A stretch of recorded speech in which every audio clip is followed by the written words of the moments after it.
Up to $15,000 is being offered for anyone who can identify this guy right here.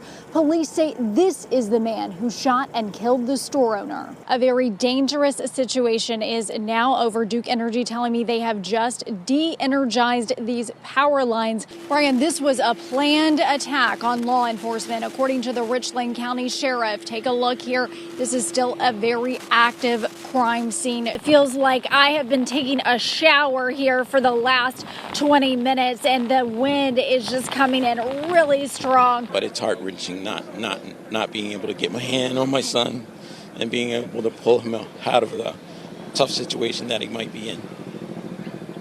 So emotional. I'm so sorry. I'm glad that he is okay. And what was that like, having that moment when you got to lay eyes on him and got to hug? Gave him a big hug. That's my man right there. What was that like, seeing her and your family members knowing that you're okay? It was like a stress reliever, knowing that, my parents knew I was okay, and, my sister is here, that I could go to her house now, that I don't have to go back on campus anymore. Are you afraid to go back? Yes, I am, yeah. I don't want to go back on campus. Honestly, Robin, looking back on it, I think it was a rookie error, a rookie mistake on my part. Republican Mark Harris apologizing for running away from reporters. My colleague was there Monday night as Harris left the Charlotte Government Center through a fire escape, with the alarms sounding to avoid answering questions from the media. Last night, in hindsight, I wasn't thinking about the voters as much as it was probably more rude to the media.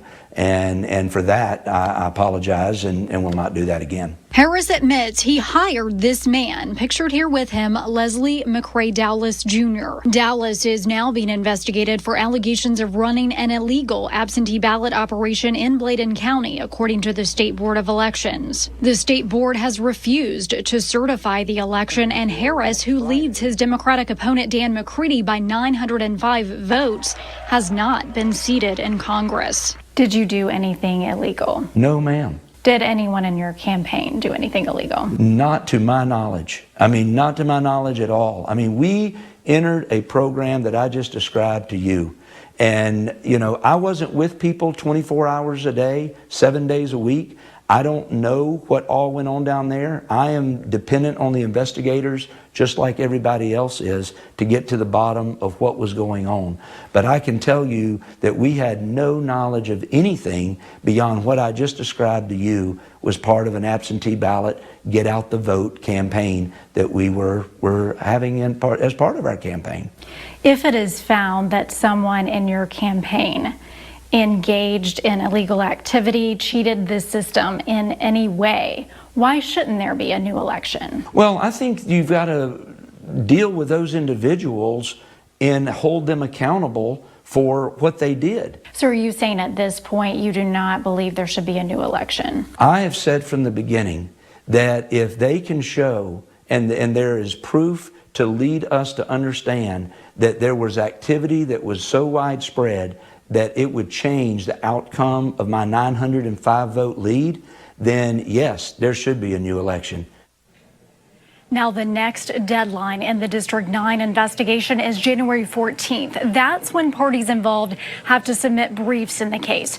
A hearing was supposed to happen this Friday, but the old Board of Elections was dissolved and declared unconstitutional. A new board is not set to be put into place before the end of the month.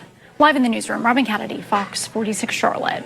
Investigators are still searching for 14-month-old Caden. His mom says she was driving here along 218 in the New Salem area when she got swept up by the floodwaters. She says she tried to grab her son out of the car seat when all of a sudden the water just overtook them. I was holding his hand, trying to hold him, trying to pull him up.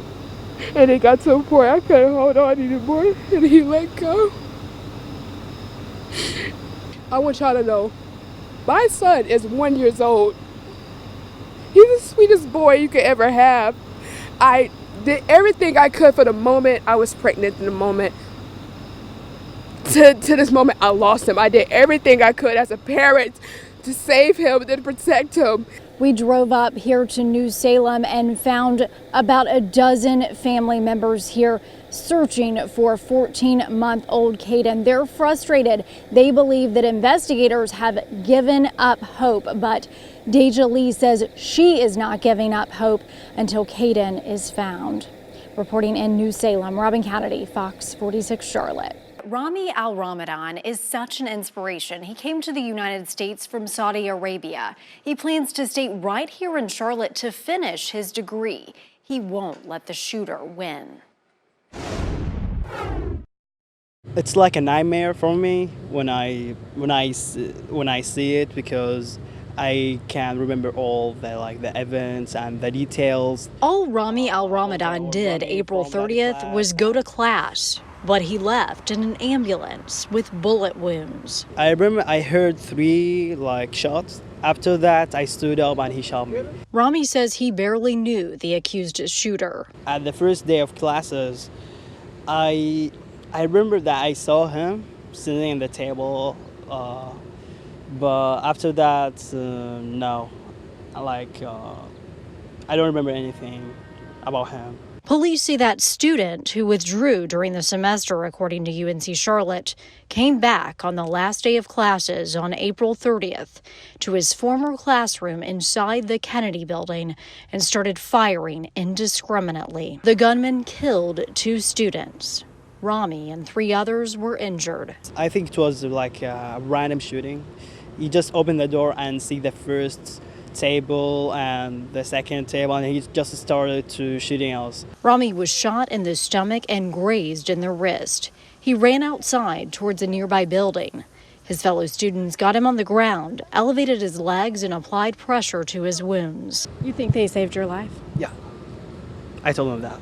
Rami is doing okay physically. He had surgery to remove the bullet in his stomach, but he knows there are some scars he can't erase. It hurts me a lot, and there are some scenes that I can't forget forever. Rami plans to get his bachelor's and master's degrees in mechanical engineering.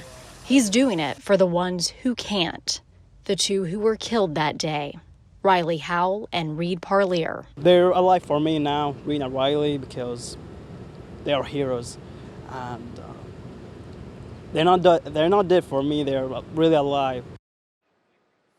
Rami says to this day he has no idea why the shooter came to his classroom, but he hopes he and his fellow survivors will get answers to that question one day.